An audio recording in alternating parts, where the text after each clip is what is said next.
Assalamualaikum warahmatullahi wabarakatuh. Alhamdulillahi rabbil alamin. Wa bihi nasta'in ala umurid dunya waddin. Wassalatu wassalamu ala asyrafil anbiya'i wal mursalin, nabiyyina wa habibina Muhammadin sallallahu alaihi wa ala alihi wasallam. Alhamdulillah, pada hari ini kembali kita melanjutkan pelajaran kita, pelajaran ke-6 dari ilmu sharaf. Ikhwan dan akhwat peserta kelas bahasa Arab Al-Himni yang semoga dimuliakan Allah Subhanahu wa taala. Pada pertemuan ini kita akan mempelajari bersama memahami beberapa istilah penamaan dalam tata bahasa Arab, atau yang lebih tepatnya istilah-istilah di dalam ilmu sharaf. Maka bagi kita yang ingin bisa berbicara bahasa Arab atau bisa memahami kitab-kitab para ulama yang tidak berharokat, maka ini merupakan dasarnya yang harus kita pahami. Ya, istilah-istilah dasar ini harus kita pahami, sehingga dengan pemahaman kita terhadap istilah-istilah dasar ini memberikan kita pemahaman yang baik, sehingga kita bisa membedakan antara satu kalimat dengan kalimat yang lainnya, sehingga kita dapat memahami kalimat itu dengan baik dan benar, atau memberikan sebuah kalimat dengan tepat sesuai dengan yang dimaksud atau sesuai dengan kaidah bahasa Arab. Berikut adalah penjelasan dari beberapa istilah penamaan dalam tata bahasa Arab beserta wazan dan contohnya. Yang pertama, ma'asyiral ikhwah, kita mempelajari tentang fi'il madhi, ya. Di dalam bahasa Arab, di dalam ilmu sharaf ada fi'il madhi, ada fi'il mudhari', ada masdar. Nah, itu akan kita bahas secara mendalam pada pertemuan kali ini biiznillah. Yang pertama adalah fi'il madhi, ya, fi'il madhi. Pengertian dari fi'il madhi adalah kata kerja yang menunjukkan suatu perbuatan. Ini yang harus kita garis bawahi. Fi'il madhi adalah kata kerja yang menunjukkan suatu perbuatan. Kata kerja yang menunjukkan suatu perbuatan. Ya. Namun ada khasnya fi'il madhi tersebut, yaitu yang telah terjadi di masa lampau. Yaitu fi'il madhi adalah kata kerja yang menunjukkan suatu perbuatan yang telah terjadi di masa lampau. Contohnya di sini, ya, penulis membawa contoh, yaitu wazan fa'ala. Wazan fa'ala. Contohnya, barakallahu fikum, kataba. Kataba artinya dia telah menulis, ya. Kataba. Kataba mengikuti wazan fa'ala, persis, ya. Kataba mengikuti wazan fa'ala, artinya dia telah menulis. Fa'ala, dia telah melakukan. Kataba, dia telah menulis.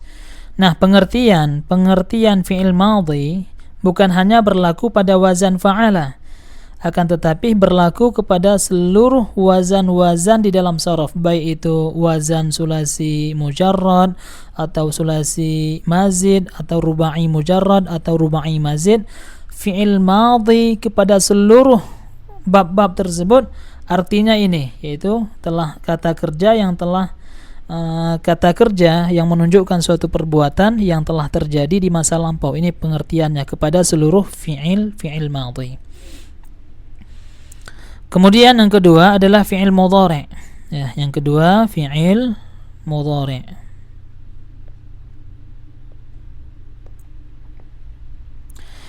Fi'il mudhari', barakallahu fikum.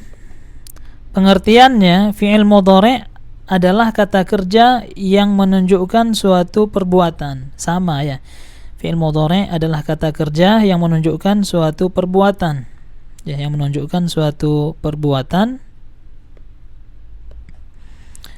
yang sedang terjadi atau akan terjadi di masa depan. Ini perbedaan antara fi'il madhi dengan fi'il mudhari'. Kalau fi'il madhi itu telah terjadi, kalau fi'il mudhari' itu sedang terjadi di saat pembicaraan atau akan terjadi di masa yang akan datang. Baik, barakallahu fikum. Nah, di sini contohnya wazannya yaf'ulu. Contohnya yaktubu, dia sedang menulis atau akan menulis. Artinya fi'il mudhari' itu artinya sedang atau akan, ya. Contohnya kalau kita buat sebuah kalimat, ya, anak kecil sedang menulis, berarti pakai fi'il mudhari'. Atau seseorang sedang memukul, Zaid sedang memukul Amr, maka menggunakan fi'il mudhari', ya. Artinya sedang. Ya, contohnya yaktubu, ya.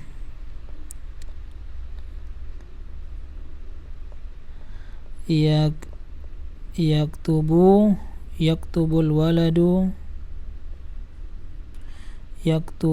waladu ad-darsa.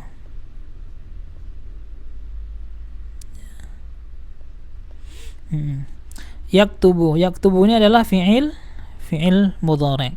Artinya anak kecil itu sedang menulis pelajaran atau akan menulis pelajaran. Ya, ini adalah fi'il mudhari'. Ya, definisi ini, pengertian ini kepada seluruh fi'il mudhari'.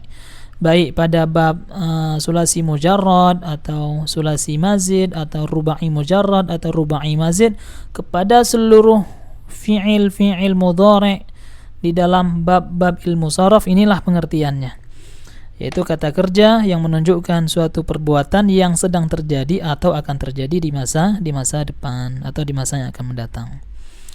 Nah, yang ketiga, barakallahu fikum, kita membahas tentang masdar. Pengertiannya, ya, pengertian masdar. Masdar adalah bentuk dasar dari kata kerja yang menunjukkan arti suatu perbuatan tanpa terikat oleh waktu. Nah, ini perbedaan antara masdar dengan fi'il madhi dan fi'il mudhari'. Kalau fi'il itu dia berkaitan dengan waktu, tetapi masdar atau isim itu tidak terikat dengan waktu, ya. Masdar adalah bentuk dasar dari kata kerja yang menunjukkan arti suatu perbuatan tanpa terikat oleh waktu. Ini harus kita garis bawahi. Contohnya fi'lun atau kitabatun, ya. Fi'lun, suatu perbuatan, kitabatun, penulisan, artinya masdar. Nah, di sini yang harus kita garis bawahi, masdar di dalam bab sulasi mujarrad itu tidak ada rumus bakunya. Masdar di dalam bab sulasi mujarrad, untuk mengetahui dari suatu fi'il apa masdarnya di bab sulasi mujarrad, kita harus membuka kamus atau melihat langsung atau mendengar langsung dari orang-orang Arab. Berbeda kalau bab-bab yang lain seperti bab sulasi mazid, itu masdarnya sesuai dengan rumus. Adapun di bab sulasi mujarrad tidak sesuai dengan rumus. Adapun di sini untuk memudahkan kita saja. Ya, itu pengertian dari masdar. Baik, barakallahu fikum. Kemudian di sini ada juga masdar mimi. Masdar mimi pengertiannya adalah masdar yang diawali dengan huruf mim. Contohnya maf'alun, ya. Maf'alun, maktabun. Jadi masdar mimi dengan isim zaman dan isim makan itu mirip. Wazannya masdar mimi dengan isim zaman dan isim makan ini ada kemiripan. Untuk membedakan apakah ini masdar mimi ataukah ini isim zaman atau isim makan di dalam sebuah susunan kalimat sesuai dengan susunan kalimat, ya. Insyaallah akan kita pelajari di bab latihan membaca kitab. Barakallahu fikum. Ya, masdar mimi artinya masdar yang diawali dengan huruf mim. Kemudian berikut ini kita mempelajari tentang isim fa'il, ya, tentang isim fa'il. Pengertiannya, isim fa'il adalah kata benda yang menunjukkan pelaku dari suatu perbuatan. Nah, isim fa'il dia adalah kata benda yang menunjukkan pelaku dari suatu perbuatan. Ya, di sini contohnya wazannya fa'ilun. Fa'ilun, orang yang melakukan suatu perbuatan. Kemudian contohnya di bawah ini katibun, ya penulis, orang yang menulis. Katibun, orang yang menulis. Pengertian isim fa'il ini, ya pengertian isim fa'il bukan hanya di wazan ini, akan tetapi seluruh wazan-wazan, baik itu sulasi mujarrad atau sulasi mazid atau ruba'i mujarrad atau ruba'i mazid, seluruh wazan-wazan isim fa'il inilah pengertiannya. Ya, pengertian isim fa'il adalah kata benda yang menunjukkan pelaku dari suatu perbuatan. Semoga dapat dipahami. Kemudian berikutnya, barakallahu fikum, ini salah penomorannya 5, seharusnya ini 6 ya. Taib, aman, kita lewati saja.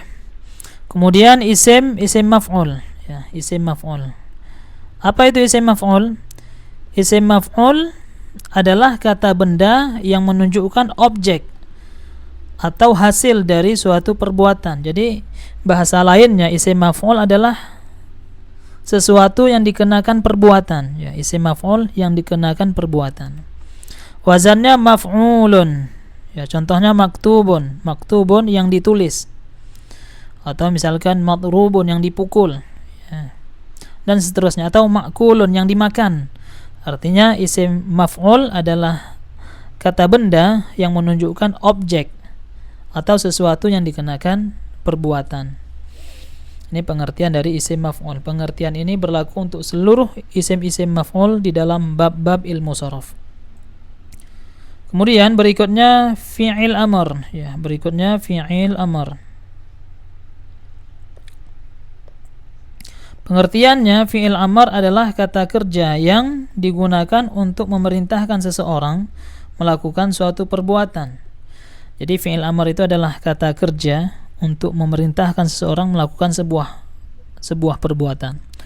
Contohnya kita memerintahkan seseorang, makanlah kamu, ya. Itu kan perintah untuk makannya. Ini fi'il amr di dalam bahasa Arab. Duduklah kamu, tidurlah kamu, pergilah kamu. Itu kata-kata perintah. Nah, kata-kata perintah ini di dalam ilmu sharaf dinamakan fi'il amr. Nah, contohnya di sini wazan uf'ul, ya, uf'ul lakukanlah. Maka contohnya uktub, tulislah. Tulislah, ini adalah kata perintah. Ini berlaku untuk seluruh wazan-wazan di dalam bab-bab ilmu sharaf. Kemudian berikutnya fi'il nahi. Ya, fi'il nahi. Pengertiannya apa? Fi'il nahi adalah kata kerja yang digunakan untuk melarang seseorang melakukan suatu perbuatan. Ya, ini kebalikan dari fi'il amr. Fi'il amr perintah untuk melakukan sebuah perbuatan, tapi fi'il nahi larangan untuk melakukan suatu perbuatan. Ya. Contohnya di sini la taf'ul, jangan engkau melakukannya. Kemudian dikiaskan dengan suatu contoh la taktub, jangan menulis, jangan kamu menulis. Jadi ini adalah pengertian dari fi'il nahi. Baik, barakallahu fikum. Kemudian di sini isim zaman atau isim makan. Ya, isim zaman atau isim makan. Pengertiannya isim zaman, ya, isim zaman adalah kata benda yang menunjukkan waktu, ya. Isim zaman ini kata benda yang menunjukkan waktu, ya, isim zaman. Yang menunjukkan waktu. Ya, waktu terjadinya suatu perbuatan. Waktu terjadinya suatu perbuatan. Nah, isim makan adalah kata benda yang menunjukkan tempat terjadinya suatu perbuatan. Jadi isim zaman dan isim makan itu mirip, persis, ya. Isim zaman, isim makan, demikian juga masdar mimi itu persis mirip. Namun kapan dia menjadi isim zaman, kapan dia menjadi isim makan, tergantung suatu konteks di dalam sebuah kalimat.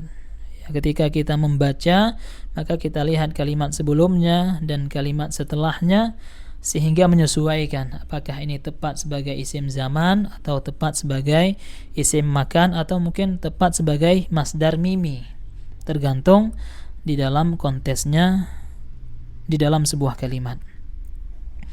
Wazannya maf'alun, ya, maktabun, waktu atau tempat menulis, ya, maktabun. Maktabun sering kita dengar meja, ya, meja itu kan tempat menulis dia, ya, tempat menulis, meja. Atau waktu menulis juga sama, maktabun.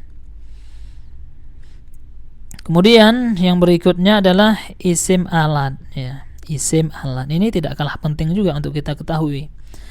Apa itu isim alat? Isim alat adalah kata benda yang menunjukkan alat atau sarana untuk melakukan suatu perbuatan. Jadi isim alat itu adalah kata benda yang menunjukkan alat atau sarana untuk melakukan suatu perbuatan. Wazannya mif'alun, ya, mif'alun, alat untuk melakukan suatu perbuatan. Kemudian dikiaskan dengan contoh miftahun, kunci, ya, alat untuk membuka. Jadi miftahun adalah kunci, wazannya inilah isim alat. Kemudian yang berikutnya kita mengenal fi'il majhul, ya. Fi'lun majhul, fi'il majhul. Apa itu pengertiannya? Fi'il majhul adalah kata kerja pasif, ya. Fi'il majhul adalah kata kerja pasif, yaitu kata kerja yang tidak disebutkan pelakunya secara jelas. Nah, ini harus kita garis bawahi. Yang tidak menyebutkan pelakunya secara jelas. Ini adalah fi'il majhul. Jadi tidak disebutkan pelakunya, siapa yang melakukan tidak disebutkan dalam bahasa Arab, ya. Fi'il majhul sering digunakan ketika pelaku tidak diketahui atau tidak disebutkan dalam kalimat, ya. Ya, contohnya di sini fi'il ma'lum, ya. Lawan dari majhul adalah ma'lum. Ma'lum itu fi'il yang disebutkan fa'ilnya. Contohnya di sini katabat talibud darsa, ya. Katabat talibud darsa, seorang murid telah menulis pelajaran. Nah, di sini kita bahas, ya, kataba. Kataba ini dia adalah fa'il. Kataba adalah fi'il, ya. Kataba adalah fi'il. Kemudian at-talibu di sini sebagai fa'il. Sebagai fa'il. Ad-darsa sebagai maf'ul, ya, sebagai maf'ulun bih. Nah, kataba adalah fi'il ma'lum. Kenapa dikatakan ma'lum? Karena ada fa'ilnya. Karena diketahui, ya. Ada fa'ilnya, diketahui siapa yang melakukan perbuatan, ya. Katabat talibud darsa, pelajar itu telah menulis pelajaran, sehingga talib ini sebagai pelaku yang menulis pelajaran. Ini adalah fi'il ma'lum, ya. Fi'il ma'lum itu telah diketahui pelakunya. Nah, kalau fi'il majhul atau istilah lain fi'il majhul atau fi'il pasif, yaitu kutibat darsa. Kutibat darsu. Jadi fa'ilnya dihapus, ya. Fa'ilnya dihapus. Asalnya katabat talibud darsa menjadi kutibat darsu. Pelajaran telah ditulis, ya. Pelajaran telah ditulis. Siapa yang menulis tidak disebutkan. Ini adalah fi'il majhul. Nah, di sini ada polanya, ya, ada polanya. Untuk mengubah fi'il menjadi majhul ada perubahan harokat tertentu pada fi'il madhi dan fi'il mudhari, ya. Hukum asalnya fi'il tersebut maklum, kemudian bisa dirubah menjadi majhul, ya, bisa dijadikan pasif, yaitu dengan mengikuti pola yang ada. Yang pertama fi'il madhi, ya, fi'il madhi, ya, fi'il madhi yang telah terjadi di masa lampau. Perubahan huruf pertama diberikan harokat dhammah, ya. Jadi fi'il madhi huruf pertama harokatnya dhammah, ya, huruf pertama harokatnya dhammah. Dan huruf sebelum terakhir diberikan kasrah, diberikan harokat kasrah. Ini pengertian dari fi'il atau rumus dari fi'il madhi, ya. Harokat pertama diberikan dhammah, harokat terakhir diberikan kasrah. Contohnya kataba, ya, kataba menjadi kutiba. Kalau kataba dia telah menulis, kutiba ditulis. Kemudian fataha menjadi futiha, fataha dia telah membuka, futiha dibuka. Kemudian nasara dia telah menolong, nusira ditolong, dia telah ditolong. Daraba dia memukul, kalau duriba dipukul, ya. Nah, di sini rumusnya adalah harakat, barakallahu fikum, diberikan harakat dhammah pada awalnya. Dhammah itu ini, Pada huruf awal diberikan harokat dhammah dan sebelum akhir diberikan harokat kasrah. Ini dhammah, ini kasrah ya.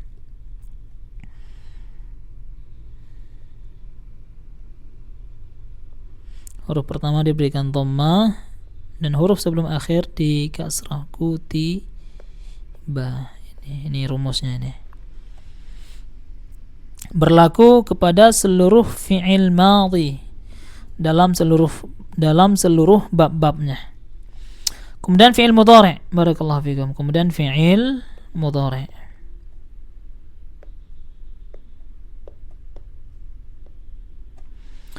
Perubahan huruf pertama diberikan harokat dhammah ya, diberikan harokat dhammah. Jadi huruf pertama diberikan harokat dhammah. Dan huruf sebelum terakhir diberikan harokat fathah. Nah, ini perbedaannya. Diberikan harokat fathah. Contohnya, barakallahu fikum, yaitu yaktubu menjadi yuktabu. Kalau yaktubu dia sedang menulis. Kalau yuktabu akan ditulis atau sedang ditulis ya, berubah artinya. Yaftahu menjadi yuftahu, yansuru menjadi yunsuru, yadribu menjadi yudrabu. Itu huruf pertama diberikan harokat dhammah dan sebelum akhir itu harokatnya di fathah ya. Taib, barakallahu fikum. Kesimpulan, fi'il majhul adalah kata kerja pasif, digunakan ketika pelaku tidak diketahui atau tidak disebutkan. Fi'il madhi rumusnya huruf pertama dhammah, yaitu huruf pertama diberikan harokat dhammah, huruf sebelum terakhir diberikan harokat kasrah. Fi'il mudhari' huruf pertama diberikan harokat dhammah, huruf sebelum terakhir di fathah. Semoga penjelasan ini dapat membantu dalam memahami istilah-istilah tersebut. Taib ikhwan dan akhwat rahimani wa rahimakumullah, ini adalah istilah-istilah yang wajib untuk kita pelajari, wajib untuk kita pahami ya. Karena istilah ini merupakan istilah dasar inti dari ilmu-ilmu shorof. Taib, demikian yang dapat kita pelajari bersama. Semoga menjadi ilmu yang bermanfaat. Allahumma salli wa sallim ala sayyidina Muhammad wa ala alihi wa sahbihi ajma'in walhamdulillahi rabbil alamin. Assalamualaikum warahmatullahi wabarakatuh.